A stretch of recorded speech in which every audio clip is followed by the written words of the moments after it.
ya memang pendidikan itu perlu ya Pak Ma'ruf ya. Perlu. Dari situlah mungkin kita belajar teori dan lain sebagainya. Tidak hanya teori, analisis prakteknya juga. Bagaimana? Jadi ketika saya langsung praktek ya disitulah saya implementasi dari teori yang saya dapatkan selama kuliah.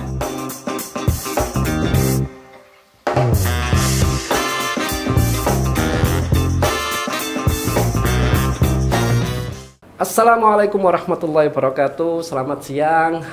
Halo, welcome back guys to my podcast Kopi Susu Komentar Pintar Suka-Suka Cak Ruf. Pada siang hari ini saya kedatangan tamu spesial. Halo, Mbak Nina Triolita ya, Triolita. SEMM dan kandidat doktor Stisya. Kenapa saya undang Mbak Nina? Saya biasanya panggil Mbak Nina, guys, karena beliaunya ini, waduh, pakar marketing ya, pakar manajemen ya. Dia juga sertifikasi internasional. Nah, sekarang yang update beliau adalah Kaprodi Nusa Sarana Cendekia yang dulu NSC ya, New Surabaya College ya. Jadi yang menarik juga, Mbak Nina ini pernah jadi konsultan marketing John Robert Power ya. Konselor marketing John Robert Power. Nah, jadi dia mulai pendampingan terhadap siswa ketika dia mulai masuk sampai sukses seperti itu. Tapi yang tertarik juga ada satu expertise yang dia punyai, yaitu manajemen marketing internasional. Nah, itu nanti yang kita gali, mungkin kita kaitkan dengan UMKM mungkin ya.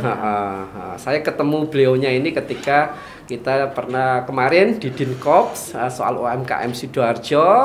Mbak Nina ini soal hoki, saya soal marketing update seperti itu. Oke, Mbak Nina, langsung saja bisa diceritakan latar pendidikan dan ya sekarang sibuk apa? Siap, terima kasih Pak Ma'ruf atas undangannya di sini. Iya, jadi alhamdulillah untuk saat ini saya untuk profesinya sebagai dosen dan wirausaha Pak Ma'ruf. Iya. Dosen di mana, Mbak? Di Politeknik NSC Surabaya. Oh iya. Ya, salah satu pendidikan vokasional juga di Kota Surabaya. Jadi untuk saat ini memang awalnya memang saya dari latar belakang pendidikan manajemen. Jadi S1, S2-nya dulu setelah lulus itu saya langsung lanjut. Jadi saya kuliah S1-nya 3,5 tahun, setelah itu melanjutkan S2-nya. Jadi kurang lebih 5,5 tahun langsung dapat 2 gelar. S1 dan S2. Oh, lanjut ya? Iya, langsung lanjut saya. Jadi nggak berhenti, langsung lanjut. Betul. Baru setelah S2 itu saya alhamdulillah waktu itu nyambi bekerja ini. Nyambi bekerja di salah satu perusahaan multinasional di Sekolah Kepribadian John Robert Powers. Dan alhamdulillah di sana sampai 8 tahun saya setelah lulus dari kuliah sampai dengan 8 tahun. Ya? Iya, 8 tahun menjadi konselor marketing di salah satu sekolah, dan itu juga yang akhirnya menghantarkan saya juga menjadi seorang dosen. Tugasnya apa aja waktu di John Robert Power itu sebagai konselor marketing? Jadi pada awalnya memang saya marketing ya Pak ya. Jadi kita memberikan pelayanan, menerima tamu. Lalu di sana juga alhamdulillah pada saat itu saya diberikan kesempatan juga menempuh pendidikan di sana. Jadi selama magang itu saya juga dapat kelas-kelasnya. Dan di sana saya yang awalnya pemalu, akhirnya bisa percaya diri, dapat berkomunikasi karena di sana diajarkan public speakingnya, komunikasi, penampilan dan lain sebagainya. Dan alhamdulillah mungkin itu salah satu jalan Allah buat saya. Sehingga ketika saya menjadi seorang dosen, saya sudah lebih siap. Selain secara syarat pendidikan juga secara berkomunikasi. Betul. Karena saya di sana banyak berhadapan orang, bahkan juga banyak bertemu orang-orang yang sukses-sukses ya. Betul. Dan dari mereka lah juga saya banyak belajar tentang kesuksesan mereka, dan dari sinilah saya akhirnya meniti karir menjadi seorang dosen dan wirausaha akhirnya setelah saya dari John Robert Powers itu. Istimewa. Iya, jadi memang banyak membekali saya tentang apa ya, diri saya, kepribadian saya, penampilan, cara berkomunikasi itu memang manners pokoknya manners lah. etika dan lain sebagainya. Ya. Bahkan yang paling terpenting di sana itu tentang kepribadian. Jadi kita akan belajar bagaimana kita untuk bisa tetap rendah hati. Oh gitu ya. Di saat pendidikan kita tinggi, dan itulah yang memang menurut saya pelajaran yang sangat berharga juga. Jadi di sana. Ibaratnya filosofi padi ya. Iya, semakin berisi semakin menunduk. Dan di sana memang ya salah satu sekolah yang cukup ternama. Jadi di sana banyak sekali orang-orang sukses yang sekolah di sana juga. Dan kalau boleh tahu John Robert Power itu asalnya dari mana, Mbak? Kalau nggak salah saya pernah ke Singapura, kok ada John Robert Power juga di sini. Kalau Asia itu cabangnya di Filipina. Iya, tapi pusatnya sebenarnya di USA. USA ya. Iya. Jadi memang internasional standarnya. Jadi ya alhamdulillah bisa diberikan kesempatan Allah untuk memiliki pengalaman di sana selama 8 tahun. Terkait ada etika bahwasanya kalau kita semakin berisi itu harus merunduk, memang diajarkan seperti itu. Iya. Memang diajarkan seperti itu? Ya, ada jadi salah di satu sana, mata pelajarannya atau bagaimana? Ada, jadi salah satu pelajarannya tentang kepribadian. Di sana kita dibimbing oleh psikolognya langsung, dan di sana juga personal ya. Jadi benar-benar personal karena kebutuhan setiap orang kan berbeda-beda. Jadi sebenarnya ada salah satu juga visi di sana, tidak ada manusia yang sempurna, tetapi bagaimana kita bisa membuat kita untuk bisa tampil lebih sempurna dibandingkan sebelumnya, itu aja. Iya. Kalau untuk saat ini sih dosen aja sih di Politeknik NSD sama wirausaha batik dan fashion. Oh, istimewa. Ini kita bicara soal manajemen marketing internasional, Mbak. Seberapa jauh? Apa sih marketing internasional? Mungkin Anda sudah punya link internasional terkait apa, mungkin dari lembaga pendidikan yang Mbak pimpin atau bagaimana? Ya, terkait dengan manajemen pemasaran internasional itu merupakan prodi yang membawa saya pertama kali menjadi dosen. Oh gitu ya. Jadi pertama kali saya menjadi dosen itu adalah pertama kali Politeknik NSC membuka program Diploma 4. Jadi ini pelopor di S1 dong? Iya, setara S1 4 tahun. Jadi itu merupakan program studi baru di mana profil lulusannya itu ada 4. Manajer marketing, asisten manajer marketing, lalu konsultan marketing, dan yang terakhir adalah entrepreneur. Jadi memang alhamdulillah dari dosen-dosen di sana rata-rata adalah dosen dan entrepreneur yang nanti bisa memberikan bekal ilmunya juga ke para mahasiswa. Dan alhamdulillah juga kita sudah bekerja sama juga dengan Rif Guru untuk tahun lalu mulai 2021, hanya saja pandemi ya untuk kegiatannya kita masih belum maksimal. Dari Rif Guru itu kita berharap nanti mahasiswa dan juga masyarakat bisa lebih untuk apa ya, menjalin relasional dengan pihak internasional, baik tidak hanya pendidikan tetapi untuk wirausaha juga ke depan bisa itu. Ya, oke. Ini informasinya ada kerjasama dengan Singapura ya? Rif Guru, ya. Rif Guru ya? Oh ya, Rif Guru. Pusatnya ya, betul, di betul. Singapura memang. Singapura itu semacam kayak ruang guru gitu atau bagaimana? Kurang lebihnya seperti itu. Jadi e-learningnya ini di Indonesia mereka. E-learningnya di itu. Baru juga di sini kok di Indonesia, baru 2021-an ini. Oh gitu ya. Alhamdulillah NSC salah satu yang di Surabaya yang bergabung dengan Rif Guru, yang bekerja sama dengan Rif Guru. Jadi materi apa aja yang di Rif Guru itu?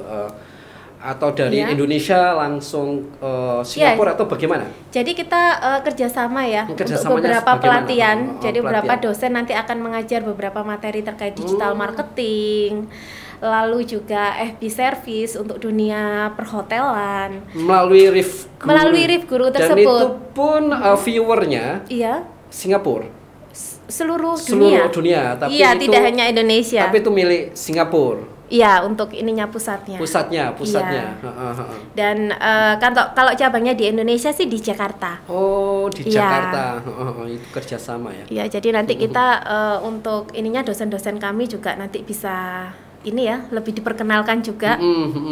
Tidak hanya di Indonesia tetapi di kalangan luar juga itu. Dan itu merupakan kesempatan juga bagi Politeknik NSC untuk bisa apa ya, memiliki daya saing yang berdaya saing global secara internasional. Itu Pak Makhrub. Oke, seberapa jauh Mbak terkait internasional link internasional itu sendiri ya, mungkin pernah kerjasama selain Rif Guru mungkin ada kerjasama lagi atau bagaimana?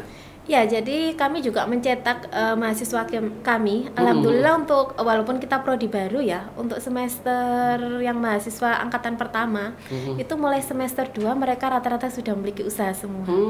Gitu ya? Iya. Dan usaha mereka sampai saat ini ya alhamdulillah masih terus bertahan walaupun di tengah pandemi ya Pak ya. Di mana semua juga gonjang-ganjing untuk ini. Ini juga dari usaha mereka yang berjalan ini kita juga terus menjalin relasi kerjasama agar mereka juga, karena mereka juga masih belajar di taraf mahasiswa juga, jadi kita berharap produk-produk atau jasa yang mereka tawarkan itu tidak hanya memiliki nilai jual yang ada di Indonesia, tetapi juga bisa memiliki nilai jual secara internasional. Jadi nanti akan kita bantu untuk pengurusan juga untuk hakim mereka, merek, ya bahkan untuk pendampingan pengembangan bisnis dan produk mereka juga dipantau oleh salah satu bagian unit di Politeknik NSC yang kebetulan saya juga menjabat di kepala inkubator bisnis. Ya, betul. Jadi di sana mereka bisa dapat pendampingan juga selama mereka menjalankan bisnisnya sampai dengan lulus. Dan setelah lulus nanti hanya bergabung sebagai alumni. Jadi mereka nanti bisa sharing pengalaman dan lain sebagainya kepada adik kelasnya mereka. Jadi gitu. sebenarnya kayak sekolah entrepreneur ya? Iya, sekolah entrepreneur plus pendampingannya Pak. Jadi selain kuliah dapat pendampingan juga di NSC kalau berwirausaha. Jadi ada project-project yang harus dikerjakan terkait entrepreneur mereka. Jadi seluruh tugas kuliah mereka juga nanti akan berhubungan dengan bisnis yang mereka jalankan saat ini. Gitu. Ini terkait UMKM, Mbak. Bagaimana menurut Anda UMKM itu sendiri mungkin di Provinsi Jawa Timur? Apakah perkembangannya cukup bagus atau bagaimana? Karena gini, saya pernah baca referensi jumlah entrepreneur sebenarnya dari UMKM itu kan mengembangkan entrepreneur. Jumlah entrepreneur Indonesia ini dibanding Singapura, Malaysia itu kalah jauh kalau nggak salah. Ya, terkait dengan UMKM di Jawa Timur, ya ini sebenarnya terus meningkat ya Pak ya. Apalagi kemarin untuk disertasi saya ini ya kebetulan untuk wirausaha juga. Gitu ya. Jadi berdasarkan data kemarin memang hampir 60% UMKM itu kebanyakan adalah wanita. Jadi ini patut ini ya. 60%. 60%. Emak-emak. Kaum emak-emak. Jadi sekarang bukan emak-emak yang di rumah ya Pak ya. Karena sekarang juga digitalisasi juga betul. sangat menunjang sekali. Jadi siapapun sekarang juga bisa melakukan menjadi seorang entrepreneur sebenarnya dengan mengandalkan komunikasi digitalisasi yang mereka bisa gunakan. Karena kan digital sekarang sudah di genggaman tangan tiap hari. Marketplace itu ya. Siap, iya itu juga semuanya nanti bisa kita ini juga kita gunakan untuk bisa pengembangan UMKM juga gitu. Tapi kadang gini loh, kecenderungan orang-orang yang bermain di UMKM itu di digital, di marketplace itu kan biasanya yang tren-tren saja yang diikuti. Kemudian ketika mereka sudah tidak ngetren lagi, drop lagi, kembali ke nol lagi, itu kan nggak ada continuity seperti dulu seorang pengusaha mulai nol. Bob Sadino saya itu kan sampai besar itu tidak seperti itu. Bagaimana? Konsistensinya ya Pak ya. Konsistensinya kurang gitu loh kan. Iya. Kan ada kecenderungan seperti itu kalau nggak salah. Iya, memang sebagian besar sih rata-rata seperti itu ya, hanya mengikuti tren dan lain sebagainya. Apalagi di era pandemi seperti ini ya Pak ya. Mungkin salah satu alasan yang kebanyakan mungkin saya banyak menemui wirausaha ya dari mereka curhatan mereka ini ketika saya mendampingi. Saya terkadang itu seperti kemarin jual masker. Betul. Hampir semua orang karena memang permintaan tinggi, semua orang jual masker. Beralih, ada beberapa yang konveksi akhirnya jadi masker, APD dan lain sebagainya. Alasan mereka rata-rata apa sih yang membuat mereka akhirnya beralih dan lain sebagainya? Ya semuanya memang karena pendapatan Pak, karena mereka punya karyawan, SDM, aset sudah ada, jadi mereka ingin tetap ibaratnya dapur tetap mengepul lah. Betul. Apa yang diminati itulah yang. Itulah yang akhirnya mereka tetap ingin jalankan mengikuti tren. Tetapi pada dasarnya semuanya kan punya keunikan dari produk mereka. Walaupun mereka memiliki tren, tapi mereka kan pasti memiliki suatu keunikan yang bisa mereka tonjolkan. Bahkan misalnya saya sendiri dulu yang awalnya juga tidak pernah memproduksi masker, Pak. Semenjak pandemi ini akhirnya saya juga memproduksi masker. Akhirnya di sini juga saya ambil peluang dan kebermanfaatan aja, ambil sisi positifnya. Kain perca yang dulunya menumpuk berkarung-karung, sekarang akhirnya bisa jadi uang dengan masker. Jadi sekarang ketika baju kita tinggal up 5.000 atau berapa, sudah bisa dapat free maskernya, seperti itu. Dan alhamdulillah sih dari sini juga akhirnya bisa menjadi peluang, tetapi saya tetap untuk produksi masker juga sesuai dengan bidang saya, di bidang broklat dan tile. Jadi saya nggak merambah yang katun dan lain sebagainya. Karena itu juga memang menjadi suatu keunikan dalam produk saya. Jadi saya tetap konsisten sih sampai sekarang. Kalau untuk saya pribadi. Soal keunikan itu keunikan, sendiri. Tetapi tren saya tetap berusaha untuk mengikuti sih. Itu.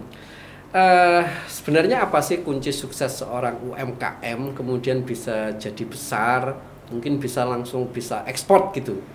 Ekspor, oke.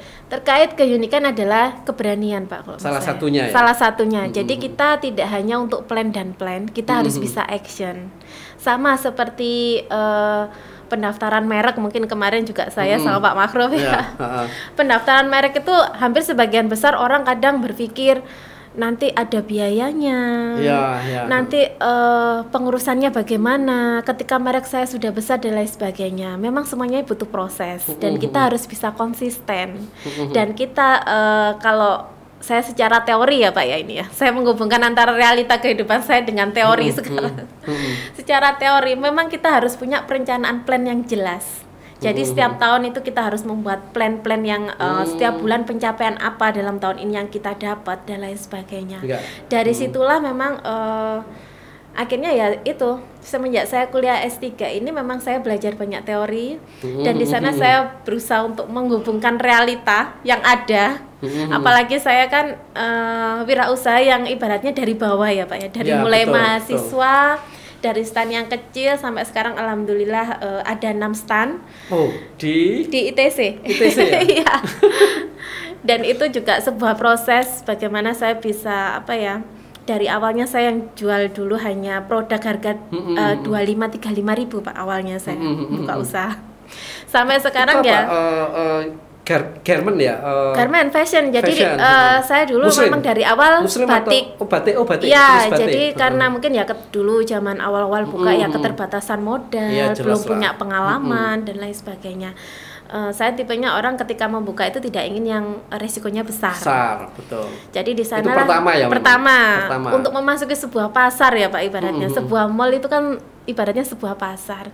Kita harus bisa beradaptasi di sana. Ketika kita langsung besar dan lain sebagainya, tentunya yang besar lainnya juga nanti. Dulu awal-awal apa langsung sewa stand atau bagaimana? Atau online dulu?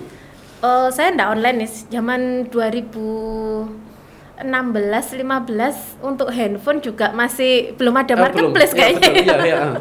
Jadi masih offline Pak. Saya buka pertama kali itu space open counter kecil gitu dengan stand bulanan waktu itu satu bulannya sekitar 3 jutaan ya. Mencoba di sana terus modal sekitar 20 jutaan lah untuk bisa satu stand itu sama gawang, patung dan lain sebagainya.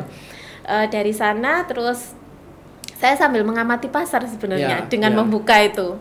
Setelah saya amati, saya di sana melihat kalau harga yang toko itu berapa, kalau saya hitung dari pendapatan saya seperti apa.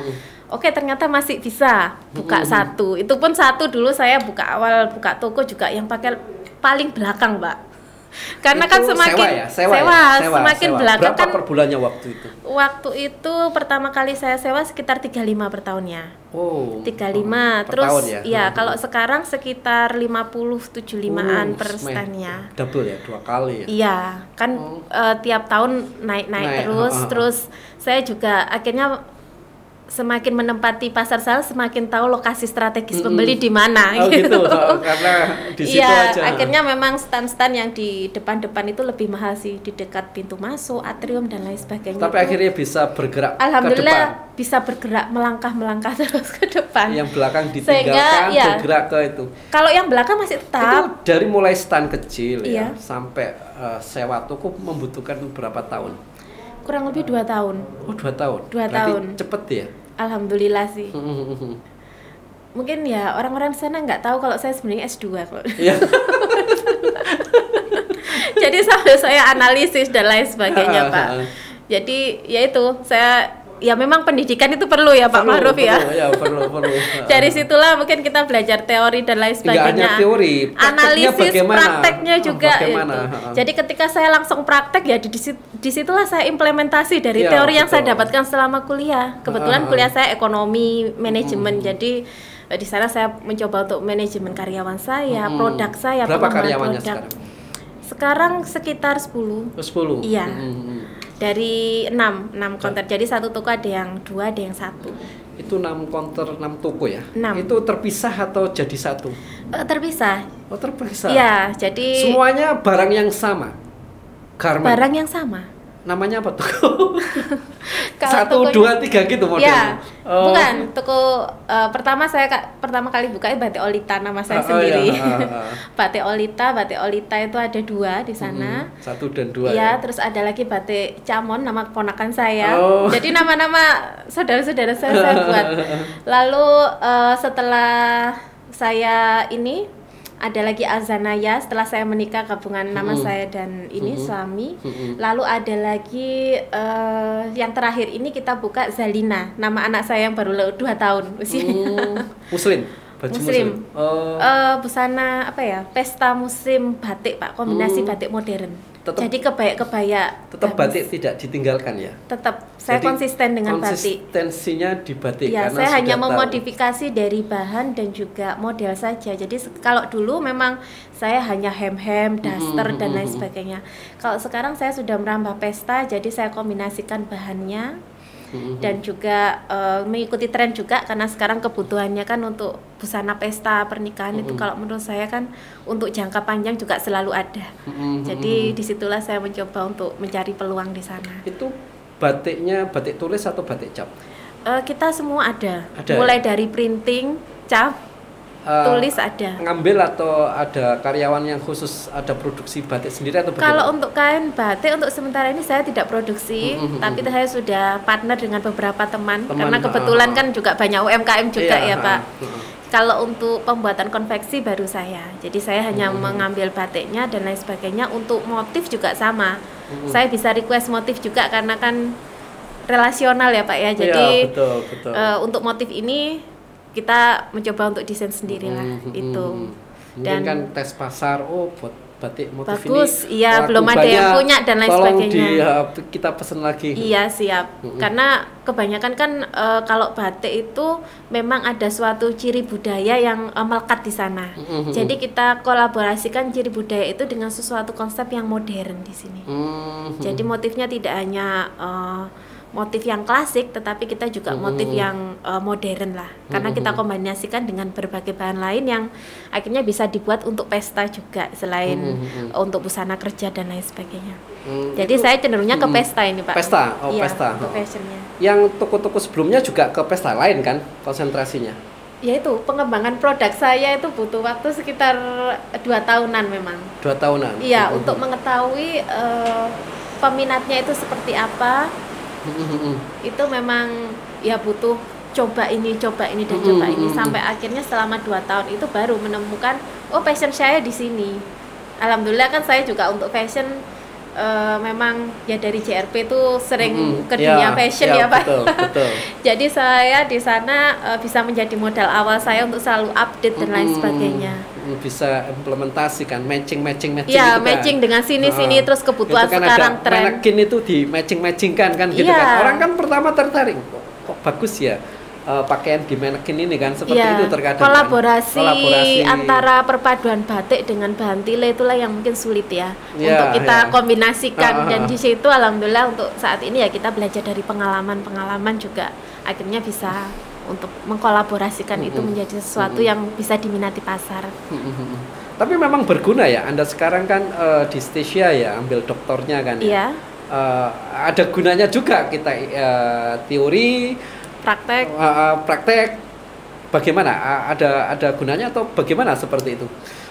Ya, untuk ini ya itu tadi.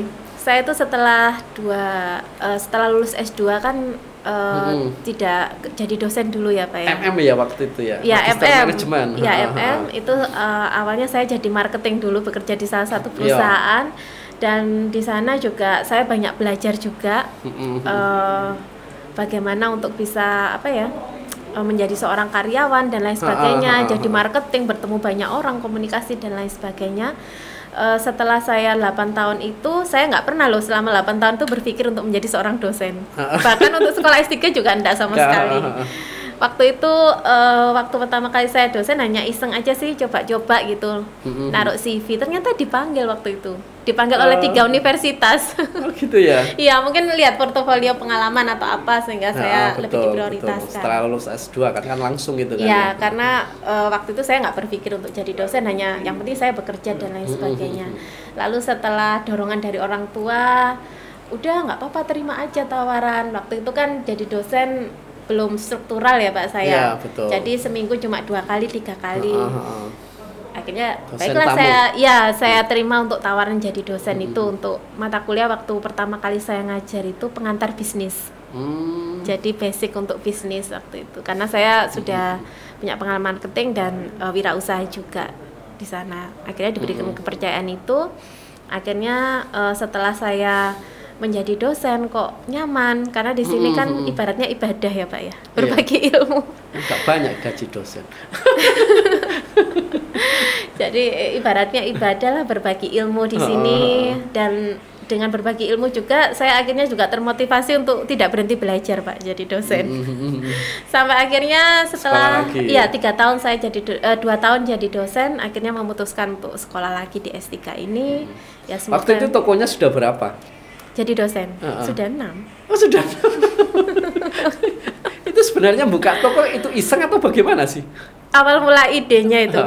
Jadi awal mulanya karena saya tuh sudah namanya bekerja di suatu perusahaan ya Pak, pasti ada titik jenuh lah ya selama 8 tahun itu. Masa diperintah orang terus? Ya, pada tahun ke-6 kalau nggak salah waktu itu saya belum keluar. Itu ya awalnya saya patungan sama kakak saya. Kebetulan kakak saya ini tidak diperbolehkan suaminya untuk bekerja karena punya anak waktu itu. Akhirnya oke lah kita buka bareng-bareng satu stand. Habis buka bareng-bareng, selisih 1 bulan saya buka sebelahnya Pak. Oh gitu. Langsung buka sendiri saya setelah toko. Bukan, belum, masih open counter. Ya, counter. Itu stand pertama saya sendiri dengan atas nama saya. Kalau satunya kan dulu ini. Selain itu juga dulu awal mulanya memang ibu saya itu konveksi, jadi memang banyak kenalan di sana. Terus biasanya memang konveksi untuk toko-toko yang di sana, jadinya ya dari situlah alhamdulillah akhirnya ya ada jalan ke sana. Akhirnya ya saya mencoba untuk memasarkan konveksi dari ibu saya dan lain sebagainya. Betul. Terus akhirnya ya buka sendiri. Kalau kakak saya sekarang 2 untuk standnya. Lebih banyak saya sih, tapi ya enggak apa-apa, kita sama stand atau toko kan sudah toko, masuk toko kan. Kalau yang kecil itu namanya apa itu yang di open depan? Space. Open space. Tapi sampai sekarang masih ada Pak, karena itu kan sejarah saya. Masih ada ya? Masih saya pertahankan lah, karena itu sejarah saya kan di sana. Oh gitu, ada yang karyawan yang jaga open space ada, itu? Iya, masih tetap. Ukuran berapa open space itu? Kenapa? Ukurannya berapa berarti? 3x4 kurang lebih. 3x4. Iya. Sudah mahal juga ya nilai sewanya ya? Kalau sekarang ya hampir sama sih nggak ini, kalau kan bulanan kalau yang open space. Beda sama kalau yang toko ya? Toko harus minimal 1 tahun, 3 tahun, 5 tahun seperti itu. Ambil 1 tahun atau 2 tahun? Minimal? Ada yang 1 tahun, ada yang 3 tahun. Paling lama saya 3 tahun biasanya. 3 tahun sewanya ya? Iya. Oh, istimewa. Omsetnya berapa sudah? Kalau dibilang omset, yang namanya wirausaha ya. Ya, yang penting cukup lah Pak buat saya menghidupi karyawan dan lain sebagainya. Betul. Yang penting sudah membuka lapangan pekerjaan baru dan bermanfaat seperti itu. Amin. Sekarang juga alhamdulillah dari saya menjadi dosen banyak anak magang juga yang belajar di sana. Jadi ya enggak apa-apa, mereka biar nanti bisa mandiri setelah lulus. Iya, terkadang kan kadang orang pintar di teori tapi prakteknya juga nggak itu tentang wirausaha itu sendiri kan ya. Kalau saya justru belajar dari praktek, baru belajar teorinya. Belajar dari praktek. Iya, karena kan sejak kuliah sudah suka. Apalagi sekarang kan ada marketplace ya. Iya. itu bisa memberikan peluang juga. Kalau untuk online, saya sudah punya ini sendiri yang memang menghandle online. Online. Jadi itu berbeda dengan yang di toko memang. Di mana? Shopee mana aja buka? Shopee, Bukalapak, IG, FB ya, hampir semua sih Pak. Kan bagus sudah. Penjualannya online. Kalau untuk penjualan, kalau dibilang antara offline dengan online, karena mungkin saya sudah terbiasa di offline, memang untuk omsetnya lebih banyak yang offline sampai saat ini. Apalagi saya menjualnya juga baju pesta ya Pak ya. Jadi 6 toko itu baju pesta semua, baju batik? Pesta, batik modern, iya. Batik modern untuk kebaya, gamis dan lain sebagainya. Jadi orang mungkin lebih seneng kalau belanja offline karena bisa mencoba langsung, apalagi kan itu untuk acara spesial ya. Jadi di sana mau coba 3 baju, 4 baju juga bisa, tergantung mereka pengennya yang mana. Berbeda ketika kita beli online, kadang kan gambar dengan ekspektasi beda. Iya. Ini kan menjelang hari raya, ini mau rame nih tokonya. Biasanya seperti itu. Semoga setelah 2 tahunan tidur ini. Tapi memang waktu pandemi itu kena imbas. Kena imbas. Oh, karena kan ITC-nya sendiri tutup ya, lockdown sehingga. Sempat dulu tutup 40 hari, 38 hari waktu bulan Juli 2021. Karyawannya sempat dikurangi atau bertahan? Alhamdulillah sih sampai bertahan ya. Karena saya ini sih, ya kita sebagai seorang pemilik itu harus bagaimana bisa memberikan penghasilan mereka untuk tetap bertahan ya, walaupun kita juga kurang ya, mungkin mereka juga karena bonusnya juga kan berkurang nggak seperti biasanya. Saya berikan peluang-peluang baru Pak, jadi tetap mereka juga bisa bekerja lah itu. Oke, the last one Mbak Nina, apa yang perlu disampaikan mungkin tips istilah entrepreneur UMKM bisa mencontoh sukses seperti Mbak Nina, seorang pendidik juga entrepreneur ya, punya toko di ITC, multi talent sih. Iya, jadi mungkin salah satu pesan buat rekan-rekan muda untuk saat ini kita memang untuk kondisi memang pandemi, untuk bisa mempertahankan sebuah bisnis, kita harus pintar-pintar melihat sebuah peluang, Pak. Peluang yang ada saat ini itu seperti apa agar kita bisa bertahan. Dan memang untuk suatu kesuksesan saya juga belajar dari pengalaman dari teman-teman atau orang-orang yang saya temui sebelumnya. Kesuksesan itu memang dibutuhkan konsistensi kita, bagaimana kita bisa memiliki suatu kekhasan yang selalu diingat orang dan dijaga ya. Dan dijaga itu konsistensinya melalui etika, kepribadian kita, sikap kita, dan yang terpenting adalah selalu rendah hati dan berdoa. Iya, memang terkadang kan orang ada sukses di bisnis online marketplace-nya, tapi malah justru sampean malah di offline-nya. Iya, saya juga sampai belajar juga sampai ambil sertifikasi dan lain sebagainya Pak untuk menunjang online itu. Iya. Tapi ya tetapi saya tidak berhenti untuk mencoba. Saya akan terus selama belum ketemu kali. Iya, untuk itu aja. Memang untuk offline-nya kan saya sudah pengalaman sudah tidak hanya 1-2 tahun, tetapi memang untuk online ini kan memang digitalisasi yang masih baru dan kita masih perlu belajar untuk melihat peluang yang ada di sana. Sudah berapa tahun Anda di online mulai terjun? Di online mulai 2018-an. 2018. Pertama kali padahal itu sudah ada admin sendiri ya? Ada, selalu ada. Selalu ada admin sendiri yang nangani khusus kan? Jadi mulai dari awal-awal. Berapa produk yang di online kan? Banyak juga kan? Ya sesuai dengan produk toko sih. Kan? Banyak kan berarti variasinya. Ratusan. Karena kita kan produk sudah ada, tinggal bagaimana memasarkan itu saja. Betul. Iya. Jadi ya tetap konsisten lah. Kalau untuk generasi muda tetap semangat, terus belajar. Pasang iklan di online-nya itu? Pasang juga. Kita sudah pasang tiap bulan, ini kan ada jangka waktunya ya Pak, bisa 7 hari, 2 minggu, itu juga kita kan tinggal kita klik yang ini, itu sudah kita siapkan juga, karena kan dibanding sewa setan juga mending beriklan. Ya betul. Berapa sekarang? 70 juta per tahun ya? Apanya? Stan itu ya? Iya, kurang lebih segitu. Kalau diambil rata-rata sih 50 Pak. Kalau 70 itu kan memang yang depan ya. 50 diambil 1 tahun ya sekitar 5-an. Kalau kita ibaratnya per bulannya 2 juta untuk iklan kan masih masih bisa lah sama karyawan.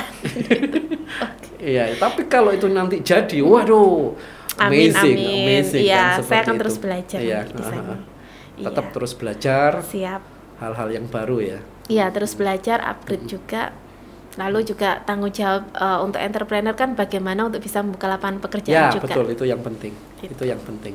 Iya. Oke, Mbak Nina, itu aja bincang-bincang dengan Mbak Nina. Semoga tokonya bertambah lagi, karyawannya Amin. bertambah, Terima rezekinya kasih. juga bertambah. Amin, sama-sama. Terima Dan kasih. semoga pandemi berakhir. Amin, itu doa kita. Oke semua. guys, demikian tadi kita bincang-bincang dengan Mbak Nina, seorang pengajar S3 guys, tapi dia tetap seorang entrepreneur. Tokonya sudah 6 di ETC, semoga terus berkembang. Oke, jangan lupa tetap jaga kesehatan di rumah, jangan lupa prokes. Terima kasih.